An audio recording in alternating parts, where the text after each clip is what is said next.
Alright, what's going on, guys? So today we have 20 brand new zombies challenges that have come with Season 1, and I'm going to show you how to do all of the challenges in this video. And if you watched my Dark Ops challenge video not long ago, then this is going to be formatted pretty much the same way, and I'm going to explain how all the challenges work and the easiest ways to do them. These challenges will give you calling cards to unlock, as well as tons of XP upon completing each challenge. So not only is it a great way to rank up, it gives you an objective to do in game, and you will get rewards for it as well. So if you guys enjoy the video today, all I ask in return is a thumbs up. It is absolutely free and it only takes 2 seconds. Make sure to subscribe if you are new to the channel. At the moment, around 91% of you guys are not currently subscribed, so if you want to become part of that 7.5% of absolute elite gamer chads, then make sure to hit that sub button, and I'll have plenty more zombies content for you in the future. With that being said though, let's jump into explaining how every one of these new zombies Season 1 challenges works in Black Ops Cold War. So the first challenge we've got today is called Haymaker. This is earning 10 butcher medals, where you have to kill 5 or more zombies rapidly with a melee weapon. Now,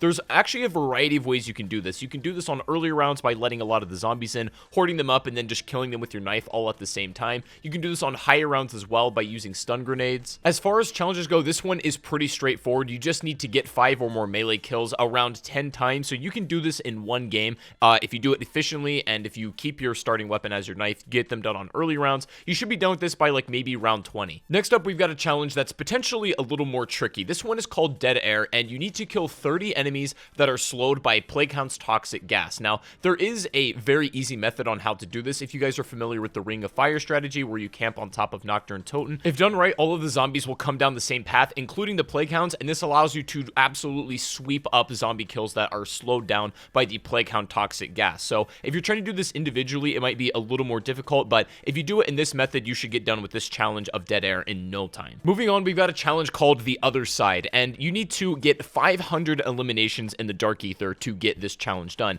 And I found pretty much the easiest way to do this is to just get up to the point in the quest where you're getting the Ether Scope portal locations, and then go into the Dark Ether and just kill as many zombies on you can, preferably on higher rounds, and don't grab the Ether Scope part. I mean, you can grab one if you really want to. This will cause the teleporter to spawn in a different location, but as long as you can keep going back into the Dark Ether on relatively higher rounds, you should get this challenge done in one game. It's not too bad at all. Next up, we've got a challenge called Counter Contamination, and you need to block 15 megaton projectiles with Ring of Fire. In my opinion, the most efficient way to get this done is to train in the spawn room, activate Ring of Fire when you're low on a round as far as zombies, and just let the megatons from a distance beam you from really far away. After doing this a couple of times, the projectiles are really going to stack up, and you can probably get this done in a single game as well if you're efficient enough with how often you're earning your Ring of Fire specialist ability, but this one is really not too hard at all. Next up, we've got a challenge called The Great Escape, and this is going to be successfully exfilling from D Machine after round 30, and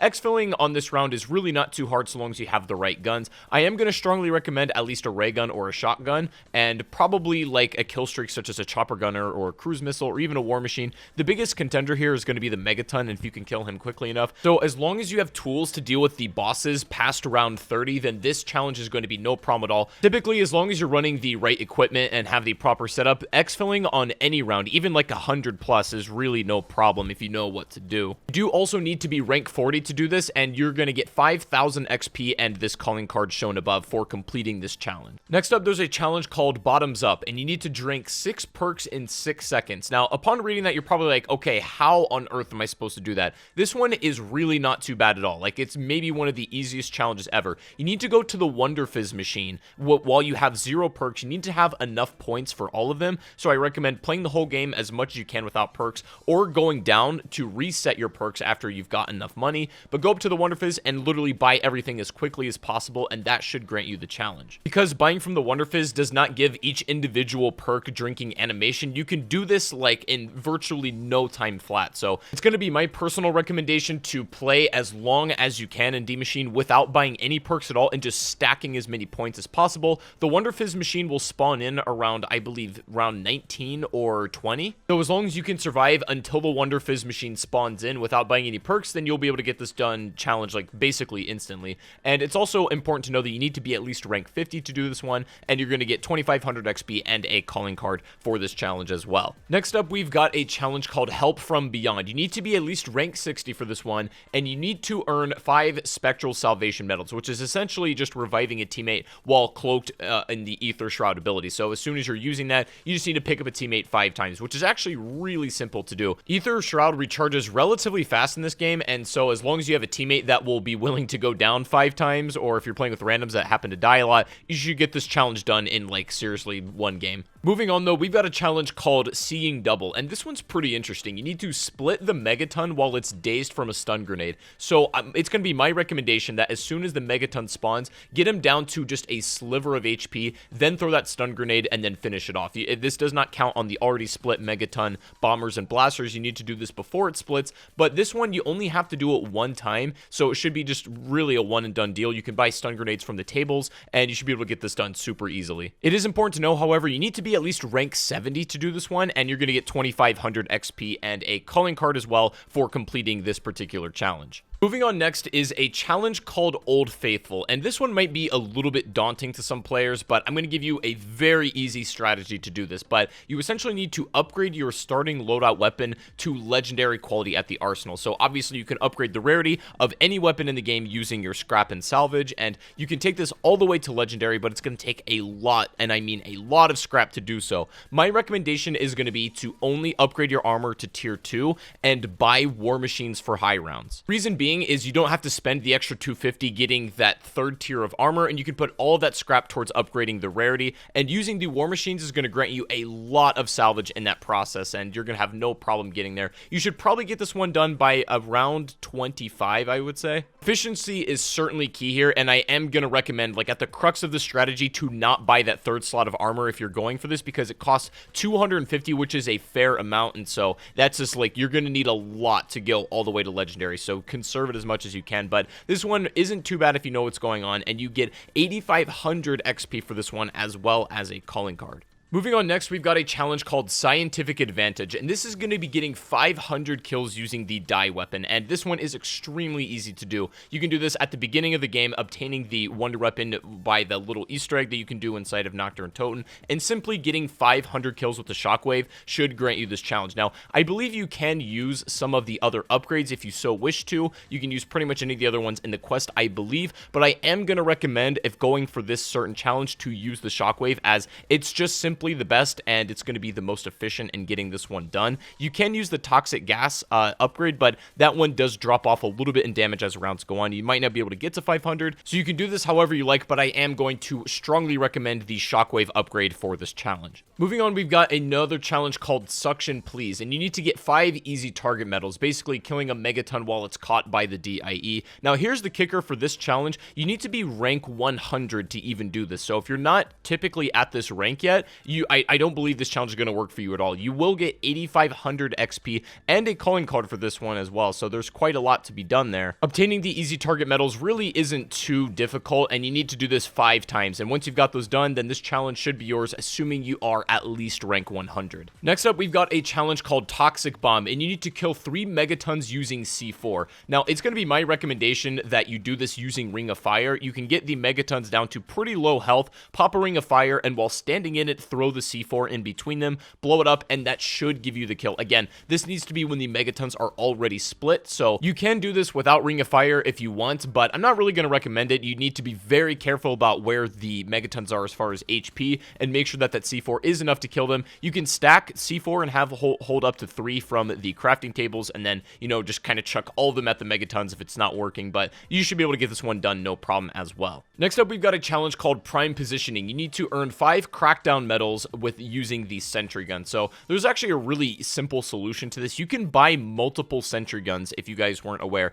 In a solo game, you can have more than one active at the same time, whether you obtain them through the mystery box or build them at the crafting table or obtaining them by any other means. You can have multiple sentry guns going at the same time, and if you just let them kind of go to town on a horde of zombies, you should have this challenge probably almost in a single round. Sentry guns are pretty cheap within the buy menu as well, so they're not too hard to obtain, but yeah, definitely getting them either out of the box or at the crafting table is going to be your best bet. Moving on, we have a challenge called Biggest Bang, and this is going to be killing 15 enemies with a single energy mine 5 times, and this one is going to require you to use probably the most useless specialist ability in Cold War Zombies right now. However, the idea is pretty straightforward, and as long as you have energy mine fully upgraded, like, I don't think I need to explain to you how to do this one. You can pretty much just hoard up, lay an energy mine down, and it should go to work. This one, like, really isn't too complex, and there's not really a lot of technique to it, but to complete this one, you also need to be rank at least 150 130 for this one to count, so keep that in mind also. Next up, we've got a challenge called That Escalated Quickly, and this one's going to be kind of annoying potentially on how you go about it.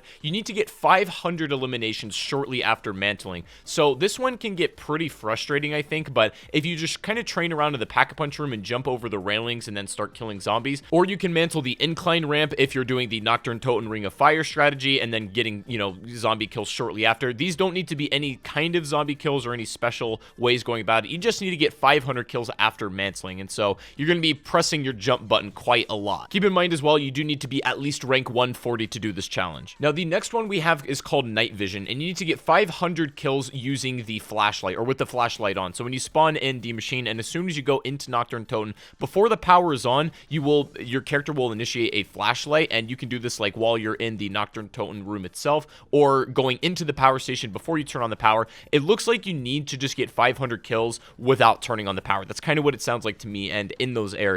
Now, I could be wrong about this, but I don't believe the flashlight attachment works on your weapon, so like you can't turn on the power and just use the flashlight to get kills. I believe that like the power needs to be off, but I could be wrong about that. Next, we got a challenge called Elite Gamer, which I swear to God, I did not know. I made that reference at the beginning of the video. That's really funny, but you need to redeem 5 legendary rewards from trials. Again, pretty straightforward. It's just doing the trials, ranking them all the way up, going back to your reward station, and then redeeming them. You just got to do that 5 times, and as long as you are ranked at least 160, you will be granted this calling card as well as 2500 XP. Kind of low for, I believe, what this challenge requires of you, but it is what it is. Next up is a pretty easy challenge that requires you to be at least rank 170, but this is Armor Breaker. You need to destroy 50 pieces of armor on zombies. Simply just breaking the armor on the heavy ones is the best way to go about it. You don't want to kill them immediately, so like with a ray gun, probably not the best idea. Use like an AR or an SMG just to at least break the armor and then go ahead and kill them. This is just basically kill heavy zombies is what the challenge is. Next up is a challenge called Push Your Luck, and you need to move the mystery box 10 times. You need to be at least rank 180. You'll get 8500 XP and this calling card. Now, it doesn't mention if you need to do this in a single game or if this is just cumulative and total. I'm actually not sure. You could probably do this in one game if you survive long enough and have enough points. That's what it comes down to at the end of the day, is a points game, but you can try and do this in one game. I don't know if it's cumulative or not. Next up is a challenge called Triple Trouble, and you need to earn 5 Double Trouble medals, which is basically killing both halves of a megaton within a short time of another, and you need to do that 5 times over. So this one is pretty easy to do. Ray gun is actually going to be your best bet, in my opinion, for this challenge if you're not using like other equipment like chopper gunners and stuff, but keeping them together and then sort of nuking them with the ray gun at the same time is the most efficient way to go about it. And now finally, guys, the last challenge is called Zombie Hunter Master, and this is completing all of the previous challenges we just spoke about. Once you have all of them done, you will be given this reward, which is 10,000 XP and a calling card as well. So certainly worth going after, but you need to complete all of the previous challenges spoke about in this video. But this is all of the new Zombie Season 1 challenges and how to do them. If you guys did enjoy today's video, then please show me by dropping a thumbs up. That would be amazing. Subscribe if you are new to the channel before you go, and if you do want to catch my streams, I stream zombies nearly every day over on Twitch. The link to that will be down below in the description. But I hope you guys enjoyed today's video. Thank you all so much for watching once again. I really appreciate it. But have a great rest of your day, guys, and I'll see you all in the next one. Take it easy and peace out.